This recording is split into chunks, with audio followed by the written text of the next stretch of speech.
Salut tout le monde, j'espère que vous allez bien.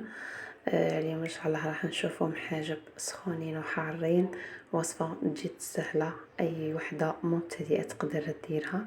اول حاجة ناخذوا غيسيبيون اللي راح نخدموا فيه، نديروا فيه عبر تاع الفارينة، يكون على حساب الحبات اللي رانا رايحين نديروهم ولا على حساب عدد الاشخاص اللي رايحين ياكلوا هاد المحاجب.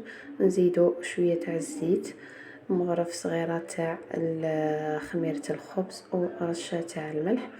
نبسوا العجينة تاعنا مليح بين يدينا كما راكم تشوفوا.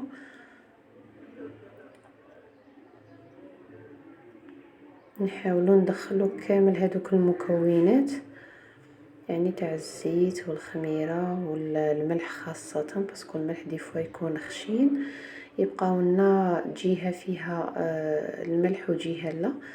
دونك كاين اللي طيح فيه يقول لك راهي مالحه، والاخر يقول لك راهي سانطه. دونك حاولوا تبسوا، تاخذوا وقتكم يعني في التبساس. التبساس معناتها كي نخلطوا دوك المكونات ونقعدوا نحكوا بيدينا. بعد ما نبسوا العجينه تاعنا مليح، نجو نديروا الماء، نديروا ونخلطوا، ردوا بالكم تجيكم جاريه.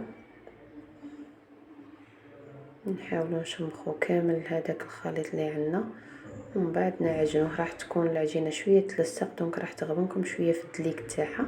دلكتها حوالي 5 دقائق، صبروا معاها برك.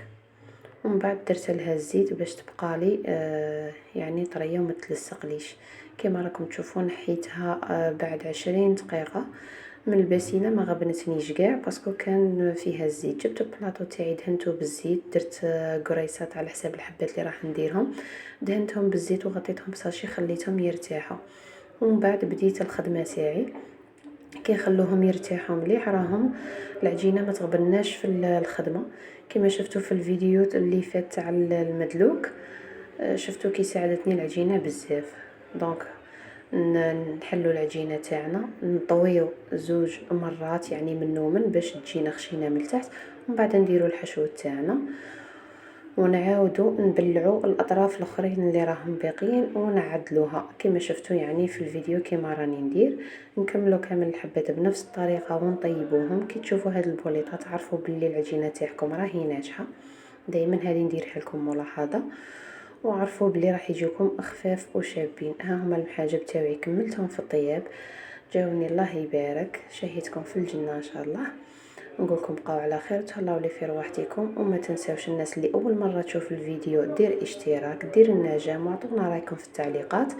والناس اللي موالفين تشوفنا شاركوهم مع احبابكم واصدقائكم. وتهلاو لي في رواحتكم، الى فيديو اخر ان شاء الله.